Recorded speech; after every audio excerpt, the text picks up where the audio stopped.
Алдыңғы сабақта JS мен танысып өттік. Не істей алады деген мазмұндармен контентін өзгерте алатын болды.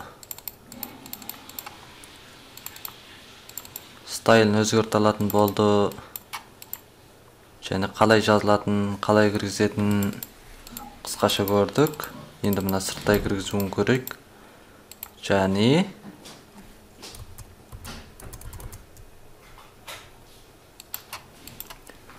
Және басқа мазмұндармен танысайық.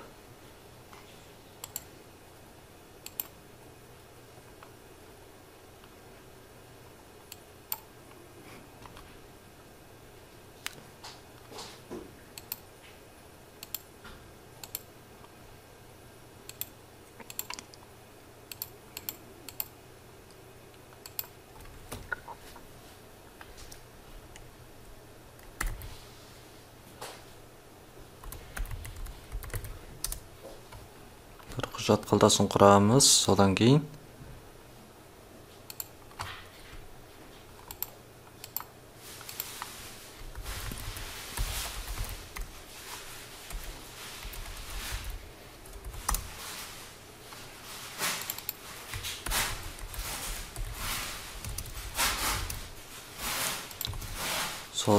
тағы бір құжат қалтасын құрайық. Ішіне styles деп қояйық. Оған site CSS деп қояйық. Оған барлығының padding 0, margin 0. Одан кейін тағы бір нәрсе. Сіздердің CSS пен мен жазған CSS-тәрім кейбір реңдер ұқсамай қалып жатыр екен. Өйткені мен плагин істеткем. Яғни міне біреуді көрдіңіздер ме? Ctrl-Shift-X бассаңыздар да немесе мынаны басып салып, екі нәрсе орнатып алыңыздар. Beautify деген біреу бар. Осыны орнатыңыздар. Одан кейін жерде install деп шығады, яғни орнату. Басып қойсаңыздар орнайды. Орнатып болғаннан кейін тағы біреу бар. Prettier дейді. Осыны орнатыңыздар. Бұнда install деп орнатасыздар. Екеуін орнатып болғаннан кейін жауып, мына VS Code'ті жауып, қайтадан ашсаңыздар болды. Ал енді сабағымызды жалғастыра берейік. Жерге CSS-ті link деп бас жағынан кіргізетін болдық. Stylistың ішіндегі site CSS.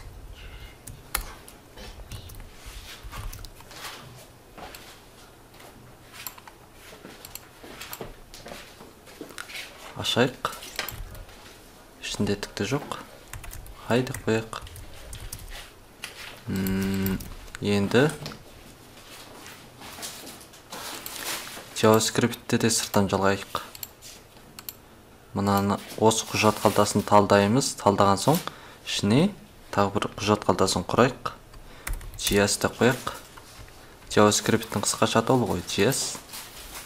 Осыны талдап тұрып, ішіне құжат құрайық. Site JS дейік. Бұның ішіне не келеді дегенде, енді JS-ті қалай кіргіземіз? Астына кіргізе салайық. Script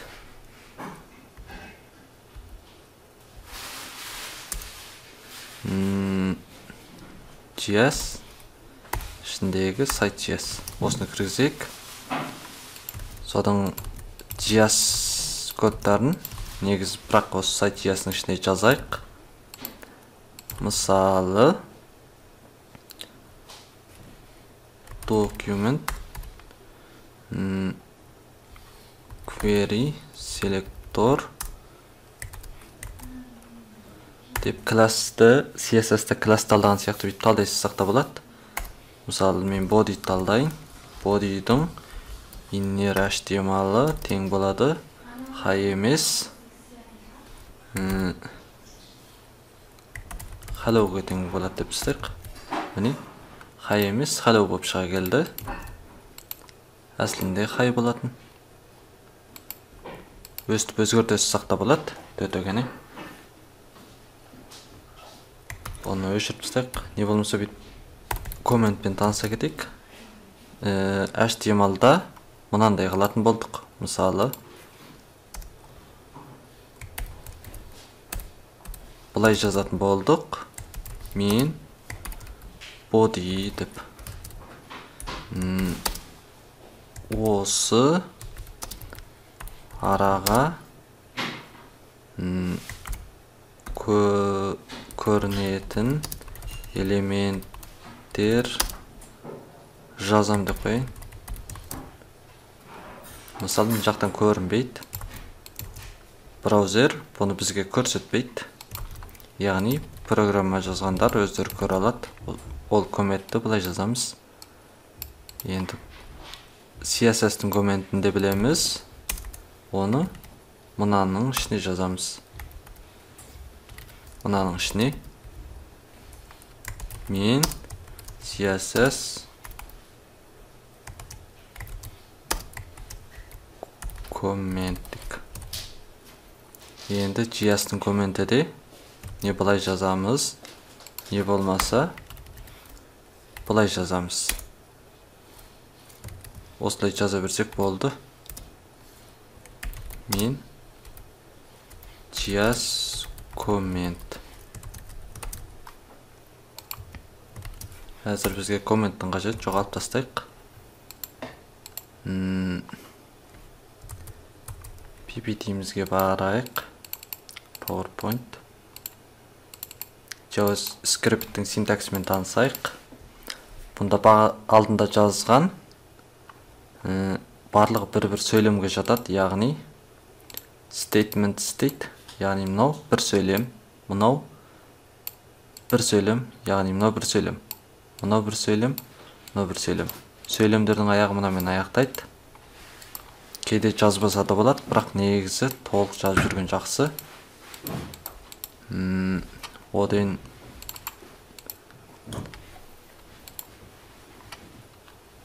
міне мынау var деу арқылы біздің x, y, z 3 variable, яғни айнымал шамамызды белгіледі. Ал мына жерде x тең 5, y тең 6 деп екеуіне мән берді. X 5-ке тең, y 6-ға тең. Яғни бастауыштағы x, y-ге мән беру. Ал енді z тең x-ге y-ді қосу дейді. Яғни мінекей қосындысы болды.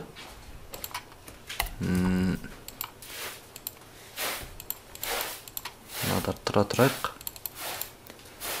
Бір программалау тілінде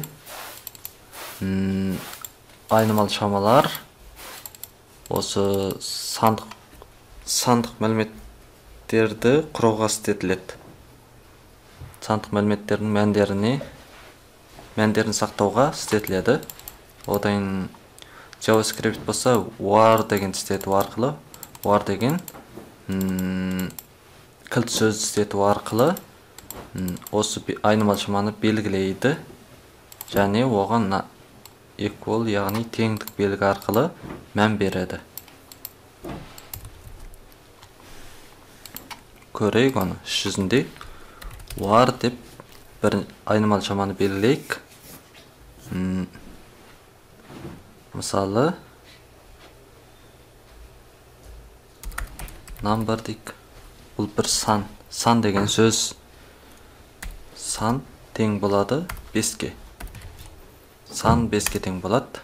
Мен жерде белгіледік. Және біз мынаған мынаны жазбайық. Комментті алып тастайық. Осы жерге бір div қояйық. Класы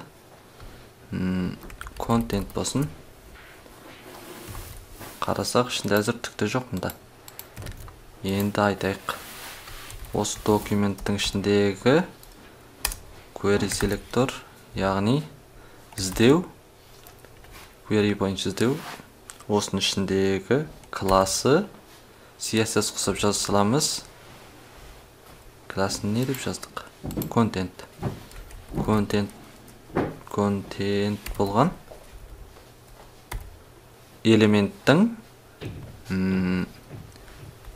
inner html, яғни ішкі html немесе inner text.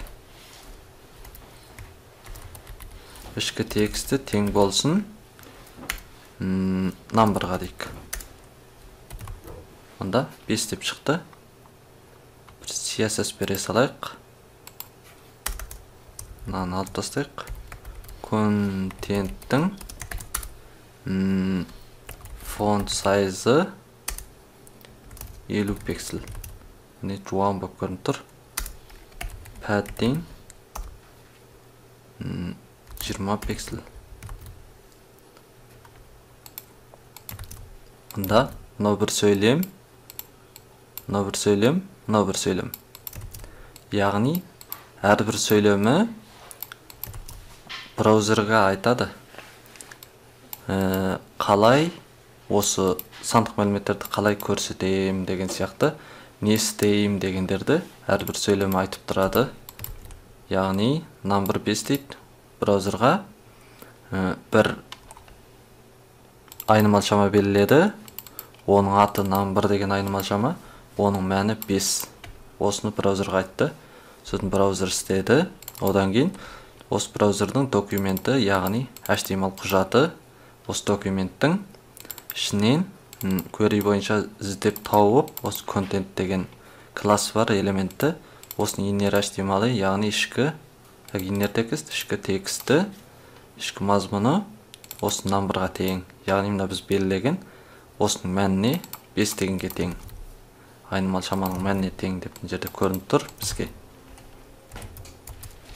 Ал енді бұларды көрдік. Енді аттарына қарай. Мысалы мына жерге number деп жаза салдық қой. Бұны бір талай жазуға болады. Яғни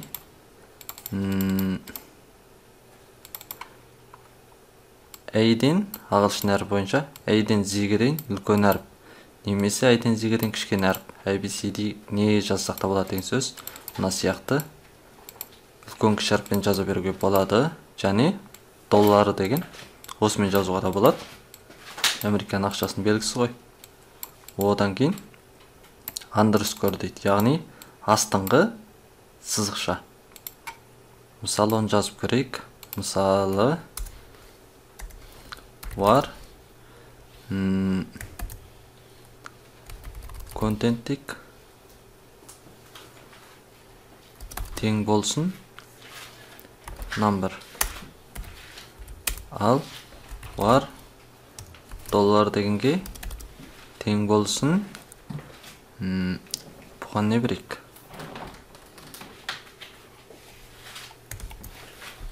Тең дейік. Сосын number қосылған доллар қосылған number деп белгілесек. Яғни 5 тең 5 деп шығармақшымыз. Сосын мына жерге контент деп жазайық. Міне 5 тең 5. Бұл қалай келіп шықты дегенде number'дың мәні 5. Ал доллардың мәні тең. Ал контенттің мәні болса осы number'ға number өз тұрады, қосылған доллар тең number 5. Яғни 5 тең 5 деп мына жерге шығарып беріп отыр. Одан кейін бұлай жазсақ та болады. Мұнаның мәні 5, мұнаның мәні 6 болсын. Ал енді контенттің мәні number қосылған доллар осындай болсын. Шығарайық. 11 деп шықты. Яғни 5-ке 6-ны қоссақ 11 ғой. 11-ді мына жерге шығарып беріп отыр. Өстіп қарапайым есеп шығаруымызға болады. Яғни 2-ні көбейтіп тастайық. Көбейтуді компьютерде қар белгісімен жазады. 30, 6 5 30 бөліп тастайық. 5-ті 6-ны 5-ке бөліп тастайық. 6-ны 5-ке 1,2, ал қалдығын тауып тастайық. Мынау қалдығын табу 1. Енді 6-тан 5-ті алып тастайық. Тағы да 1. Болды, негізі осылай. одан кейін тең 6 мен 5 тепе тең ба деген шығарайық. False дейді, яғни тең емес. Ал енді бұныменен доллар мен number тең ба дейік. Тең емес. Ал енді ол 5-ке тең ба дейік. 5 пенен осы number'дың мәні тең ба дейік. Не чүр тепе тең дейді. Иә дейді. Өстіп те шығаруға болады, но бұл мәнін шығарып жатырмыз. Ал енді JavaScript operators дейді, яғни операциялық немнелері, мысалы қосып алу, көбейту, бөлу, тең. Мысалы теңді де жаңа істеттік, біреуіне мән беру. Ал енді expression, мысалы не? Бұнда жаңа көріп өттік. Expression деген өрнек деген сөз ғой. Контентке ана екеуінде істетпей қойық. Мысалы, мен қосылған бос орын қосылған JS деп жазайық. Артына төшке қосып қойық. Міне, мен JS. Ал мына бос орынды бос қып тастайық. Мен JS шапталып жазылып қалды. Мен JS ортасына мынасыз қосылды.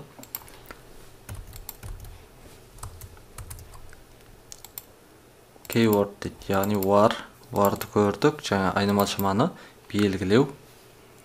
Бұлай белгілесек те болатын жерде. Алдымен айнымалшаманы белгілейміз. Бірақ енді бұл жерде айнымалшаманы көрейік. Number'ды көрсек, не болады? Undefined, яғни белгілен жерде number екенін айттық, жарияладық, declare дейді, яғни жарияладық, бірақ оған мән бергеніміз жоқ. Сондықтан бастапқы мәні undefined, яғни белгіленбеген деген сөз. Ал енді жерге number тең болады 5 деп жазсақ, не шығады. Өйткені бұл белгілі неміне анықталды және мән берілді. Ал енді комментісті көріп тастағанбыз. Не мына ұқсап екеуінің ортасында жазасақ болады. Case sensitive дейді, яғни аттарын жазған кезде мына жаңа underscore'ды көрдік, астыңғы сызықша upper camel case, яғни мынандай lower camel case, түйенің өркеш сияқты ғой. Camel деген түйе деген сөз. Мысалы, мынадардың атын бұлай жазуға болады. Нөмер. Ненің нөмері дейік? Үйдің нөмері. Үйдің нөмері деген болса, мысалы, үйдің, мынау үй, мынау дің, қазақша дің тың деген табыс септік жалғау ма? Содан кейін жоқ, ілік септік жалғау. Үйдің нөмері, яғни сөйтіп жазған кезде, мысалы мынаны мынау бойынша жазамыз көбінде, өте көп жағдайда lower camel case, яғни басы кіші әріппен басталады. Бұл бір сөз. Одан кейін мынау бірінші әріпі үлкен жазумен, мынаның да, яғни мынау ағылшын тілінде 3 әріп қой. Содан үшеуін қосқан кезде бірінші әріптері үлкен жазылады. Содан жерге number деген айнымалшама жоқ. Бұлай шығарсақ ешқандай дұрыс болмайды, яғни программадан қателік кетеді. Бұлай жазамыз. Содан кейін міне қателік шықты деген сөз. Қателігін көрсетеме екен. Міне number is not defined дейді. Яғни белгіленбеген қателік шықты. Сондықтан жерге жазамыз. Енді дұрыс деді.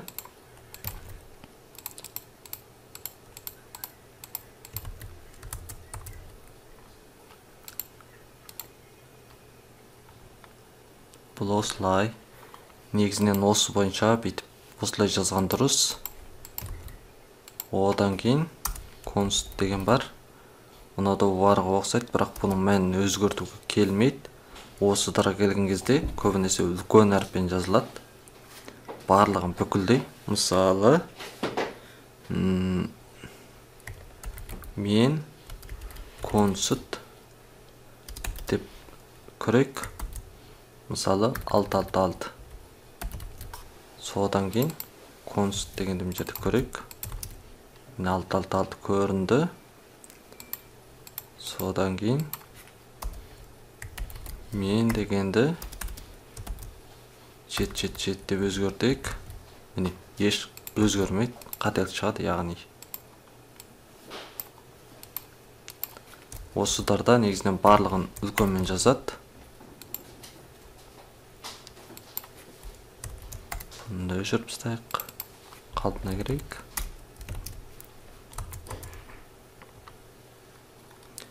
Болды, негіз бүгінгі сабақ осындай болсын. Келер сабақтан бастап жалғасты өтеміз. Сол бағанағы мына ішіндегі екеуін орнатып алыңыздар. Beautify және prettier. Мұнда белгісі мынау. Одан кейін beautify мынау. Осы екеуін орнатып алыңыздар. Жазған нәрселеріңіз әдемі көрініп тұрады. Одан алдында тағы айтқанымыз материал. Міне, мынаны орнатып алсаңыздар, мына алдындағы айкондары әдемі көрінеді. Мысалы, қайсы тілді тістетіп алсаңыз да, ал біз әзір көз алда JS тістетеміз. Одан кейін HTML, CSS-тәрді тістетеміз. Осының ішінде бәрі бар. Не CSS, HTML-ды Q-дан іздейміз. Осы майда бас жағында қалды ма? Міне тұр екен. Айконы мына ұқсап тұрады. Яғни міне JS мұнда, CSS мұнда, HTML мұнда тұр.